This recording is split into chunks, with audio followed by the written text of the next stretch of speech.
여러분, 벌써 많은 시간이 지났습니다만은 한때 이 유병헌이라는 사람이 구원파죠. 이젠 아주 무리를 일으켰습니다. 여러분, 또 벌써 2, 3년이 지났나요? 이만희라는 사람이 또 실체가 다 드러났음에도 불구하고 지금도 그런데 아주 그냥 극성을 부리고 있는 것 같아요. 여러분, 예수가 제일 많은 나라가 대한민국이래요. 다시 말해서 이단이 제일 많은 나라가 대한민국이라는 얘기죠. 그런데 여러분, 누가 아무래도 예수 그리스도, 우리를 위해서 십자가에 달려 들어가신 예수 그리스도를 믿는 믿음으로 말미암아 우리는 구원 얻는 줄로 믿습니다. 예수밖에는 없어요. 누구도 교주가 될 수 없고 누구도. 자, 우리는 여기에서 믿음 안에 사는 생활. 옛날 한 마을이 큰 홍수를 당했습니다. 집은 형체를 찾아볼 수도 없고 농과 밭들도 다 휩쓸려 가버리고요. 아주 이젠 모래바닥으로 변해버렸습니다. 사람들은 살아갈 희망도 없고 아주 난처하고 너무너무 비참한 상황 속에 처했습니다. 그런데 어느 날 그 마을에 임금님이 찾아오셨어요. 그런데 놀랍게도 이 임금님은 정말 살기 좋은 낙원과 궁궐 같은 집들이 잘 지어진 마을을 준비해 놓으시고 그 마을을 찾아와서 그 만들어 놓은 마을의 입주권을 가지고 찾아오셨어요. 누구든지 손을 내밀어서 그 입주권을 받기만 하면 그 낙원, 그 마을에 들어가 살 수 있다는 겁니다. 그런데 그 마을 입구에는요, 거지 두 노인이 땅굴을 파고 살다가 이 홍수로 인해서 땅굴이 다 휩쓸려 가버렸어요. 이젠 어디에도 기댈 곳이 없고 참 비참하게 되고 말았습니다. 한 노인은 생각했습니다. 내 손이 이렇게 더러운데, 내 옷은 냄새가 나는데, 내가 이런 것도 집도 아니고 땅굴밖에 없는데 임금님이 내게 낙원, 그 마을 입주권을 주시겠느냐? 설마. 그래서 그는 임금님께 나가지 않았답니다. 그런데 한 노인도 역시 같은 생각을 했습니다마는, 그러나 그는 임금님의 자비와 사랑을 믿었어요. 나는 정말 부족하고 나는 한 것도 없고 베푼 것도 없고 아무것도 없지만, 여러분, 베푼 걸로 인해서 준다면 그건 진정한 사랑이 아니죠. 베푼 걸로 인해서 준다면 진정한 사랑이 아니죠. 자, 그런데 이젠 그는 임금님의 자비와 사랑을 믿고 임금님께 나아갔습니다. 그러자 그 노인에게는 임금님이, 그래, 많이 추웠겠구나, 많이 힘들었겠구나, 어서 가자 하고 그 낙원 마을에 들어가 행복하게 살라고 입주권을 손에 꼭 쥐어주더라는 겁니다. 그렇습니다. 믿음으로 구원받는 원리도 이와 같습니다. 우리는 하나님의 사랑과 하나님의 그 은혜, 하나님을 믿음으로 말미암아 내가 뭔가 했기 때문에 그분께서 내게 주실 것이다 하는 것이 아니라 전적으로 하나님의 사랑에 의지해서 그분을 믿음으로 그분에게 내게 주시는 것이 구원의 은혜입니다. 할렐루야. 오늘 앞부분 2장 11절부터 14절에 가서 보면, 11절부터 14절까지 제가 읽어드릴게요. 게바는 누굽니까? 베드로죠. 게바가 안디옥에 이르렀을 때에 책망받을 일이 있기로, 이젠 베드로가 책망받을 일이 있었다. 내가 그를 대면하여, 바울이 이젠 베드로를 대면하여 책망했다고 했습니다. 야고보에게서 온 어떤 이들이 이르기 전에 게바가 이방인과 함께 먹다가 그들이 오매 그가 할례자들을 두려워하여 떠나 물러가매 남은 유대인들도 그와 같이 외식함으로 바나바도 그들의 외식에 유혹되었느니라.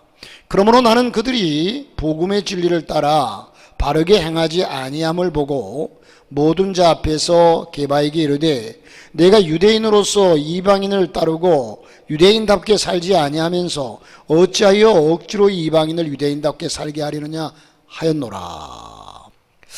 자, 여러분, 이 얘기는요, 이젠 베드로가 할례자들을 두려워해서 이방인을 유대인답게 살게 하려고 했다는 사실에 있어서 바울이 이 베드로를 책망한 겁니다. 그 이유는 영향력이 큰 지도자가 진리를 왜곡하는 행동을 하면 진리를 바로 세울 수가 없기 때문에 그렇습니다. 그렇기 때문에 본문에서 사도 바울은 참된 기독교 신앙의 원리를 말하면서 믿음 안에서 사는 것이라고 정의하고 있습니다. 믿음 안에서 사는 것. 여러분, 오직 우리는 믿음으로 말미암아 구원을 얻고 예수 그리스도의 십자가로 말미암아 구원을 얻습니다. 그래서 믿음 안에서 사는 생활이라는 말씀으로 오늘 말씀을 생각해 보고자 하는데, 믿음 안에서 사는 생활은 첫째는 육체의 의를 나타내지 말아야 합니다. 16절에 가서 보니까 사람이 의롭게 되는 것은 율법의 행위로 말미암이 아니요 오직 예수 그리스도를 믿음으로 말미암는 줄 알므로. 할렐루야. 여러분, 의롭게 된다는 얘기는요, 우리가 의인이 되어야 구원을 받죠. 그런데 우리는 이 의로운 것은 예수 그리스도의 피로 말미암아 우리가 의롭게 되는 겁니다. 아멘. 예수 그리스도의 피로 말미암아 우리가 죄를 살핀다면 하나님 앞에 설 자가 없고, 또한 이젠 의인은 없나니 아무도 없다고 그랬어요. 그런데 여기서 우리가 의인에 대해서 생각해 볼 것은요, 의인은 없나니 아무도 없다. 그렇습니다. 세상에 스스로 의인된 자는 아무도 없어요. 의인은 없나니 아무도 없다. 그런데 여러분, 이젠 구약에 보면 노아를 향해서 노아는 당시의 의인이라 그렇게 말씀해요. 이 얘기는 그 시대의 다른 사람 상대성, 다른 사람과 비교해서 그런 의인이었다라는 얘기지, 이젠 본질적으로 의인은 아니라는 거죠. 우리가 의롭게 되는 것은 오직 예수 그리스도의 피로 말미암아 하나님의 은혜로 말미암아 의롭게 된다는 겁니다. 그러므로 육체의 의를 나타내지 말라. 여러분, 저와 여러분이 아무리, 사실 여러분 옛 속담에 도토리 키재기라는 얘기가 있잖아요. 그러므로 우리가 이 땅에서 의를 행하고 하는 베풀고 나누고 선하게 사는 것, 이것은 사실 거기서 거기입니다. 하나님 보실 때는. 하나님 보실 때는요, 우리의 신앙생활은 철저하게 은혜에 근거하기 때문에 자기의 의를 내세우거나 공로를 내세우는 것은 조금도 유익하지 못합니다. 더욱이 이젠 구원이 은혜로 말미암았기 때문에 자기의 의를 내세우게 되면 하나님의 의가 무너지게 되는 겁니다.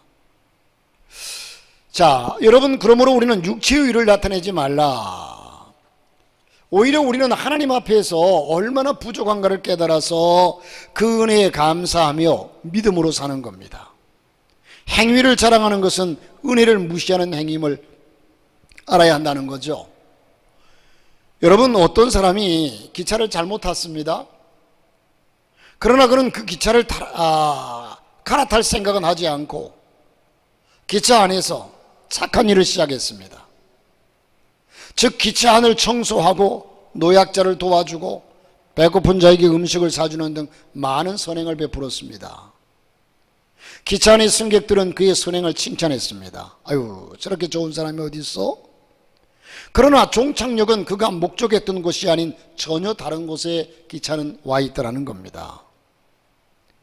멸망으로 가는 기차 안에서 아무리 선행을 해도 소용이 없습니다. 즉, 인간의 행위로는 의에 이를 수 없어요. 그러므로 여러분, 이 땅에서 우리가 선하게 살고 착하게 살고, 아유, 저 사람은 그렇게 착하게 살았는데 좋은 데 갔을 거야. 여러분, 절대적인 사실 하나가, 저와 여러분이 예수 그리스도 이름 외에는 구원을 줄 만한 이름을 세상에 준 일이 없고, 오직 예수 그리스도 나로 말미암지 않고는 아버지께로 올 자가 없다고 말씀하셨습니다. 그러므로 여러분, 세상에서 우리가 착하게 살고 악하게 살고, 이것은 예수 믿고 난 이후에 하나님의 자녀로서 마땅히 해야 될 일이지만, 구원의 문제는 절대로 우리의 의에 근거하지 않는다는 사실입니다. 전적인 하나님의 은혜고 예수 그리스도의 십자가의 사건입니다. 할렐루야. 여러분, 멸망으로 가는 기차 안에서 아무리 선행을 해도 소용이 없습니다. 즉 인간의 행위로는 의에 이를 수 없다는 거죠. 오직 하나님의 은혜로 회개하고 천국으로 가는 구원 열차로 바꾸어 타야 살 수 있다는 겁니다. 하나님의 자녀가 된다는 겁니다. 그리고 두 번째로는 18절에 가서 보니까 만일 내가 헐었던 것을 다시 세우면 내가 나를 범법한 자로 만드는 것이라. 여러분, 이 사도 바울은요, 그도 유태인이었죠. 그런데 그가 이젠 이 율법을 다 헐고 오직 복음을 받아들였습니다. 그래서 우리는 옛 습관으로 돌아가지 말아야 한다는 겁니다. 옛 습관으로 돌아가지 말라. 사도 바울은 다메섹에서의 체험 이후로 완전히 돌아서는 생활을 하려고 애를 쓰며 노력했습니다. 여러분, 그러나 살아나는 옛 생활의 습관이 이를 방해하고 문제가 된다는 것을 깊이 인식하고 그는 탄식하기도 했습니다. 여러분, 옛 어른들은요, 이젠 옛날 그 무속적인 신앙을 갖고 있다가 예수를 믿게 되면 이젠 무속적인 그 모든 것을 신앙의 한 방편으로 삼고 그렇게 행동하는 예들이 많습니다. 그래서 자식들 시집장가 갈 때 궁합을 보고 사주팔자를 보내고 이런 여러 가지. 여러분, 우리는 오직 예수 그리스도 복음 안으로 들어왔으면 옛 습관으로 돌아가지 말고 옛 풍습으로 돌아가지 말아야 합니다. 철저하게 유대인이었던 이 사도 바울도 그가 이젠 때를 따라 옛 생활이 습관이 자신을 방해하고 있다는 사실을 발견하게 됩니다. 그리고 그는 과거의 자랑에 대하여는 날마다 죽는다고 했습니다. 고린도후서 15장 31절에 과거의 자랑에 대해서는 날마다 죽는다. 옛 생활로 돌아가지 않기 위해서는요, 자기의 의를 죽이고 철저히 성령께서 나를 이끌도록 하나님께 맡겨드리는 것입니다. 많은 신앙인들이 과거로 돌아가서 죽게 된다는 겁니다. 옛 생활로 돌아가는 것이 이젠 죽는 거죠. 여러분, 늘 말씀드리지만 신앙은 현재 진행형입니다. 현재 진행형이에요. 그래서 지금 내 신앙의 모습이 어떤가를 늘 여러분, 사람이 주제 파악을 해야 되는데요. 여러분, 저 역시도 지금 이제 거울을 보게 되면, 제가 오늘 지금 내려오기 전에도 서재실에서 보니까 예전에 제가 이제 저기 해남에서인가요? 거기서부터 최남단에서부터 십자가를 이제 그 연합회로 통해서 임진각까지 통일대행진이라고 해서 십자가를 지고서 이제 그러면 송탄에서 이제 옮겨지면 오산에서 그것을 받아 목사님들이 번갈아 큰 십자가를 짊어지고 쭉 오면서 이제 수원에 또 인계하고 그 수원에서 받아서 안양으로 올라가고 안양에서 받아서 서울로 가고 이젠 이 행사를 한 적이 있거든요. 그때 제가 여기 구시청 앞에서 그 십자가를 이제 지고서 가는 것을 사진을 찍어놨어요. 제 서재에 가면 큰 사진이 있는데 그때 보니 그 사진을 본다고 보니까 그때는 제 머리가 얼마나 새까맣고 빽빽하고 이뻤는지 오늘따라 그게 눈에 띕니다. 저도 그런 적이 있었어요. 그러나 여러분, 지금은 전혀 그렇지 않잖아요. 그러면 지금 내 모습과 내 현실을 인식해야지 과거에 매여가지고 나도 옛날에는 멋쟁이였어, 잘 살았어, 아무리 해봐야 소용이 없습니다. 소용이 없어요. 자, 여러분, 우리의 신앙도 마찬가지죠. 과거에 내가 뭘 했다 아무리 자랑해봤자 신앙은 현재. 왜냐하면 신앙은 늘 여러분에게 말씀드린 생명이기 때문에요. 생명은요, 지금도 건강해야 건강한 거지. 나도 젊었을 적에는 건강했어. 그러나 지금 병들어 있는 거래요. 젊었을 적하고 비교해봤자 아무 의미가 없잖아요. 지금도 건강해야죠. 그러므로 우리의 신앙은 과거에 열심히 신앙생활 했으면 지금도 열심히 해야 하고, 이게 생명의 원칙입니다. 할렐루야. 이게 생명의 원칙이에요. 이젠 과거를 자랑하려면 지금도 그렇게 과거와 마찬가지로 있어야 된다는 거죠. 이젠 우리는 옛것은 지나고 새 사람이로다. 자, 여러분, 옛 습관으로 돌아가면 망합니다. 여러분, 돼지 새끼 한 마리가요, 마을에서 이리저리 뛰놀다가 어느 공사장에 페인트 칠하고 있는데 페인트통에 빠졌습니다. 빨간 페인트 깡통에 빠지고 말았어요. 허우적거리고 겨우 나오고 보니까 돼지 새끼는 빨간 돼지가 되고 말았어요. 한번 상상해 보세요. 숲속의 동물들이 이 빨간 돼지를 보고 깜짝 놀라서 그를 숲속의 왕으로 모신 겁니다. 많은 동물들이 맛있는 것도 가져다 바치고 그는 날마다 얼마나 좋았는지 몰라요. 그런데 시간이 흐르다 보니까 이 돼지의 본능이 나타납니다. 그 옛날 생활하던 똥물과 지푸라기가 뒤엉킨 그 돼지막이 생각나서 견딜 수가 없어요. 그래서 어느 날 살며시 다른 동물들이 보지 않은 틈을 타서 그곳을 빠져나가가지고 돼지막으로 가서 똥오줌이 펌벅이 된 그곳에서 몸을 문지르면서 이렇게 좋은 걸 하면서 이리저리 문지르고 하루 종일 그곳에 뒹굴다가 다시 숲속 자기가 가던 왕의 처소로 돌아왔습니다. 그런데 어제까지만 해도 돼지 앞에서 굽실거리던 동물들이 이 돼지를 빤히 쳐다보면서 아니 저놈이 누구야? 그러면서 내쫓아버리고 말았습니다. 멸시천대합니다. 알고 보니까 자기가 돼지막에 가서 뒹굴 때에 이미 자기 몸에 덮여있던 빨간 페인트는 똥물로 뒤덮였고 옛 모습 그대로 돌아가고 만 겁니다. 여러분, 우리는 과거로 돌아가서는 안 됩니다. 그리스도 안에서 새 사람입니다. 할렐루야. 옛 습관으로 돌아가지 말아야 합니다. 옛 습관으로 하나님 앞에서 날마다 하나님이 주는 새 생명을 가지고 새 힘을 가지고 우리는 살아가야 될 줄로 믿습니다. 여러분, 제가 이 얘기가 나오면 늘 여러분에게 누차 했던 얘기 같습니다만은, 어떤 양반 집안의 진사가 아들이 있는데 장가를 보내려고 하는데 돈이 없어 장가를 못 보내요. 이름만 양반이지, 홀 좋은 양반이지, 그렇다고 해서 상민의 집에 보낼 수도 없고. 그런데 이젠 그 마을에, 아랫마을에 아주 아리따운 아가씨가 있는데 이 아가씨가 상민임에도 불구하고 참 아름답고 예뻤어요. 그래서 결국은 이젠 자기는 양반이지만 그 상민과 결혼을 시켰습니다.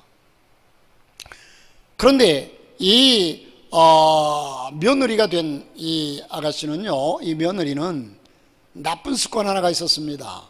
남의 것을 잘 슬쩍슬쩍 훔쳤어요. 이런 습관이 있었어요. 자, 그런데 어느 이제 명절날이 되어가지고 이 진산의 집에는 가난해서 뭔가 음식을 준비할 것도 없고 이런데 이 진사가 며느리를 불러놓고, 얘야, 내일이 우리 명절이 다가왔는데 뭐 하면 좋겠느냐, 어떻게 하면 좋겠느냐 했더니 이 며느리가요, 이젠 마을에서 돼지를 잡아가지고 둔 것을 훔쳐와 버렸습니다. 훔쳐와서 그것을 가지고 명절을 지냈대요. 그런데 그 다음 또 명절이 다가와서 이 시아버지는 은근히 며느리를 기대하면서, 얘야, 내일 또한 명절인데 어떻게 하면 좋겠냐. 그런데 아무 말 없이 며느리가 나가더래요. 그런데 다음날 아침에, 명절날 아침에 이 며느리가 곱게 차려입고 이 시아버지 옆에 와서 큰절을 하면서 하는 얘기가, 아버님, 내가 옛날에 상민으로 살 때는 그런 짓을 하며 살았지만 이제는 나도 양반 가문에 와가지고 양반이 되었는데 이제는 다시는 그런 짓을 할 수 없습니다. 그러면서 금절을 하더래요. 여러분, 우리는 그리스도 안에 들어온 새로운 사람들입니다. 할렐루야. 그러므로 우리는 옛 습관을 버리고 돌아가지 말아야 한다. 그리고 마지막, 우리는 날마다 하나님을 향해서 살아야 합니다. 하나님을 향해서 나가야 합니다. 저 높은 곳을 향하여 날마다 나아갑니다. 날마다 저 높은 곳, 주님이 계신 그곳을 바라보고 나가야 합니다. 19절의 말씀에 가서 보니까 내가 율법으로 말미암아 율법에 대하여 죽었나니 이는 하나님에 대하여 살려 함이라. 그리고 내가 그리스도와 함께 십자가에 못 박혔나니 그런즉 이제는 내가 사는 것이 아니요 오직 내 안에 그리스도께서 사시는 것이라. 여러분, 나이트라고 하는 한 사람이 어느 날 대양을 향해 가는 커다란 여객선 맨 밑바닥에 내려가 볼 기회가 있었습니다. 그런 그곳에서 이상하게 생긴 장치를 발견하고는 안내자에게 물었습니다. 이게 뭡니까? 그러자 안내자가 하는 얘기가, 이것은 배의 자이로스코프라고 하는 것인데 이것은 아주 이 배의 소중한 장치입니다. 그래서 그가 묻기를, 이 나이트는 묻기를, 이것은 어느 때 쓰는 겁니까? 물었더니 이 자이로스코프는 파도가 심할 때에 배가 평형을 유지하도록 도와주는 장치지요. 산더미 같은 거대한 파도 속에서도 배가 안정되고 평형을 유지할 수 있는 것은 이 장치 덕분이랍니다 하고 안내자가 설명을 할 때에 이 나이트 씨는요, 생각하기를요, 믿음이 바로 이 자이로스코프와 같은 역할을 한다는 생각을 했습니다. 여러분, 믿음이 있는 사람과 믿음이 없는 사람이 환난을 만날 때에 보면 그 차이가 엄연하게 차이가 납니다. 믿음이 있는 사람은요, 어떤 풍파와 환난이 와도 거기 휩쓸리지 않습니다. 중심을 잡고 있습니다. 여러분, 우리는 중심을 잡은 그리스도인이 되어야 합니다. 언제나 우리 속에, 저와 여러분 속에 예수 그리스도로 중심을 잡고 있으면 넘어지지 않아요. 우리가 거대한 폭풍을 만난다 할지라도, 예상치 못한 지진으로 인해서 땅이 갈라지고 건물이 무너진다 할지라도 피난처가 되시는 하나님에 대한 믿음이 있다면 우리는 두려워하지 않고 담대할 줄로 믿습니다. 세계 경제가 침체에 빠져 사업이 어려워지고 직장을 잃어버리고 물질적인 어려움에 처한다 할지라도 환난 중에 큰 도움이 되시는 하나님에 대한, 하나님은 천지 만물을 창조하시고 우리의 아버지가 되신 분이십니다. 여러분, 그러므로 그분에 대한 믿음, 그분에 대한 신뢰, 이 하나님에 대한 믿음이 있다면 우리는 흔들리지 않고 그 하나님께 모든 것을 맡기게 될 줄로 믿습니다. 여러분, 중심이 잡히지 못한 물체는요, 넘어집니다. 넘어지죠? 중심이 잡히지 못한 물체는 넘어져도 무게중심이 물체 중심보다 아래에 있는 물건은 오뚜기처럼 넘어졌다가도 일어날 수가 있습니다. 여러분, 오뚜기가 넘어졌다가 왜 일어나는 줄 아세요? 그 속에 큰 쇳덩어리가 중심에 들어있어요. 그러니까 이게 아무리 뒤뚱뒤뚱 해도요, 이게 넘어지질 않아요. 가서 그냥 던져버려도 떼굴떼굴 굴러가가지고 다시 오뚝 섭니다. 왜? 그 속에 큰 쇳덩어리가 중심을 잡고 있기 때문에 그래요. 여러분, 저와 여러분이 예수 그리스도로 말미암아 하나님의 은혜로 말미암아 우리 속에 중심이 잡혀 있다면 어떤 환난과 풍파가 와도 우리는 때로는 기울어지고 뒤뚱거리고 하지만 다시 이렇게 서게 될 줄로 믿습니다. 할렐루야. 이것이 우리의 신앙이라는 겁니다. 자, 우리의 신앙도 마찬가지인데 신앙의 중심을 바로잡아서 하나님 중심의 신앙으로 나가야 믿음이 온전해지고 삶이 달라질 수가 있습니다. 하나님께 모든 것을 맡기고 그분을 의지하고 나의 연약함과 욕심을 그분께 묶어둬야만 합니다. 하나님만 나의 참 인도자이십니다. 여러분, 이젠 하나님을 향해서 하나님에게 초점을 맞추면, 여러분, 예전에요, 성냥개피 하나를 두고, 요즘은 성냥 찾기도 힘들죠. 성냥, 우리 어린이들은 성냥도 모를 것 같아. 여기 제일 젊은 사람이 누굴까? 아름이 성냥 알아? 아름이 아는구나. 지금은 전부 불 켰다 라이터 전부 이제는 가스로. 성냥개비 하나를 두고서 돋보기를 가지고 태양빛에 맞추어서 초점을 맞춰서 거기에 맞추면요, 한참 맞추다 보면 초점을 맞추면 그 성냥개비에 불이 붙습니다. 성냥개비 아니라 다른 것도요, 이런 부드러운 것을 두면 그게 불이 붙어요. 여러분, 우리의 삶에 우리는 부족하지만 하나님께 초점을 맞추면 그게 놀라운 역사가 나타납니다. 하나님을 향해서 나가자. 하나님을 향해서 나가자. 여러분, 1973년 세평, 이 작은 세평의 창고에서 시작해가지고 지금 약 13만 명의 직원을 거느린 대기업으로 성장한 일본전산이라는 기업이 있습니다. 일본전산 얘기라는 책이 나오게 됐는데, 이 일본전산 얘기라는 책으로 알려진 이 기업 성장의 핵심은요, 아주 독특한 인재 채용에 있다고 합니다. 여러분, 이 회사의 인재 채용에 있어서 입사 시험은 없습니다. 대신 자신감을 측정하는 큰 소리로 말하기. 얼마나 큰 소리로 말하느냐? 긍정적인 태도를 점검하는 일로서 밥 빨리 먹기. 기본에 강한 것을 확인하기 위해서 화장실 청소하기. 투지를 테스트하는 오래 달리기. 이것이 그 사원을 채용하는 기준이라고 합니다.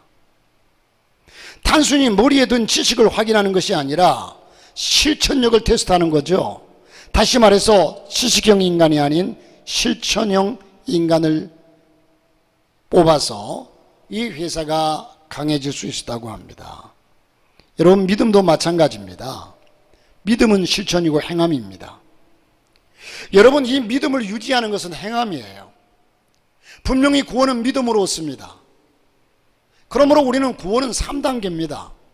여러분, 내가 오늘 예수 그리스도를 영접하고 내 신앙 양심에 예수 그리스도를 구주로 영접하고 구주로 고백하고 그리고 죽으면 나는 구원받아요. 그런데 그 한 번 받은 구원으로 내 삶이 어떠하든 간에 이젠 영원한 구원이 될 수가 없어요. 이게 구원파의 논리죠. 한 번 구원받으면 영원히 받는다. 그래서 어떤 사람들은 하는 얘기가 하나님이 구원을 줬다 뺏었다 하느냐. 여러분, 하나님은 구원을 줬다 뺏었다 하지 않아요. 여러분, 우리의 믿음을 통해서 분명히 구원은 하나님이 거저 주시지만 우리의 믿음을 통해서 그 구원을 이루게 되는 거거든요. 그러니까 내게 믿음이 없으면, 여러분, 그래서 죄라고 하는 것은요, 죄는 우리가 죄 지었다고 해가지고 천국 못 갑니까? 그렇지 않아요. 이 죄는 그러면 우리의 구원과 어떤 관계가 있느냐? 이 죄를 점점 범함으로 우리의 믿음을 점점 약화시키고 믿음을 탈선하게 만들어요. 믿음을 파괴합니다. 죄는 믿음을 파괴해요. 그래서 믿음이 파괴되면 그는 구원을 잃는 거죠. 그러므로 우리는 이 행함이라는 것이 믿음으로 살고 말씀으로 살고 말씀 따라 살고 늘 이렇게 살아야만이 우리에게 구원이 유지된다는 겁니다. 그리고 마지막에 내가 죽어서 하나님 앞에 가야만이 그게 온전한 구원입니다. 논리적으로 우리가 예수 믿어서 한번 처음에 교회 한번 나가가지고 주일학교 때 열심히 나가서 나는 구원받았어. 그러다가 그 사람이 세상에 나가서 자기 마음대로 방탕하고 살고, 그런데 그가 구원을 얻었다? 그럴 수 없죠.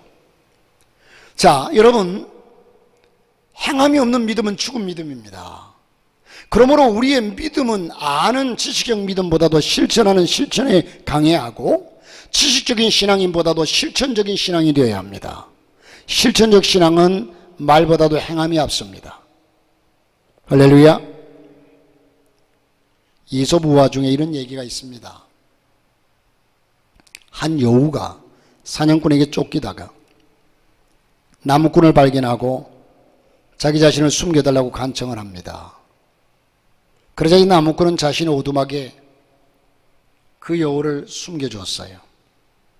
그런데 잠시 후에 사냥꾼이 와서 여우가 어디로 갔는지 묻자 이 나무꾼은요, 말로는 나 여우 못 봤어요 이렇게 하면서 손으로는 나 여우 못 봤어요. 무슨 얘기인지 아시죠? 나 여우 못 봤어요. 손으로는 자기의 오두막집을 가리켰습니다. 하지만 이 사냥꾼은 그 손짓이 무슨 뜻인지도 모르고 떠나갔고, 잠시 후에 사냥꾼이 떠나간 것을 확인한 여우는 서둘러서 오두막을 나와서 떠나가려고 했습니다. 그러자 이 나무꾼은 구해주었는데 고맙다는 말 한마디 없이 떠나는 여우가 얄미웠습니다. 그래서 여우를 비난했습니다. 참 못난 놈 같으니라고. 그러자 여우가 뒤를 돌아오면서 이렇게 말하더랍니다. 만약 당신의 몸짓과 태도가 당신의 말과 일치했다면 진정 감사했다고 나는 절을 하고 떠났을 겁니다. 말과 행동이 일치하는 사람이 그 사람의 인격이 훌륭한 인격자죠. 여러분, 우리는 말은 잘하면서 행동은 그렇게 옮기지 못하는 것이 우리의 모습이 아닌가 싶어요. 나의 입술로 범죄치 않기를. 말과 행동이 일치하는 사람이 훌륭한 인격자인데, 여러분, 예수 그리스도의 은혜로 구원받아서 믿음 안에 사는 사람은 행함이 필요합니다. 구원은 믿음으로 받지만 그 구원을 유지하는 것은 행함입니다. 그래서 믿음과 행함의 관계는 불가분의 관계입니다. 야고보서에 우리에게 말씀하는 것은요, 행함이 없는 믿음은 죽은 믿음이라고 그랬어요. 그러므로 행함과 믿음은 불가분의 관계예요. 믿음은 분명히 믿음이 먼저입니다. 제가 중학교로 다닐 때요, 과학 시간에 그 선생님 이름도 잊어버리잖아요. 김승빈 선생님이라고 하는데, 김우철이라고 하는 친구가 있었어요. 김우길이라고 하는 친구가 수업을 시작하는데 이렇게 뭐, 선생님, 닭이 먼저예요? 계란이 먼저예요? 그날따라 김승민 선생님의 컨디션이 너무 안 좋았어요. 너 일로 나와. 그러더니 손바닥을 얼마나 때리는지 지금도 기억해요. 여러분, 닭이 먼저예요? 계란이 먼저예요? 예? 닭이 먼저예요? 계란이 먼저예요? 왜요? 그렇죠. 하나님이 닭부터 창조했겠죠. 여러분, 여기 믿음이 먼저냐 행함이 먼저냐 묻는다면 믿음이 먼저죠.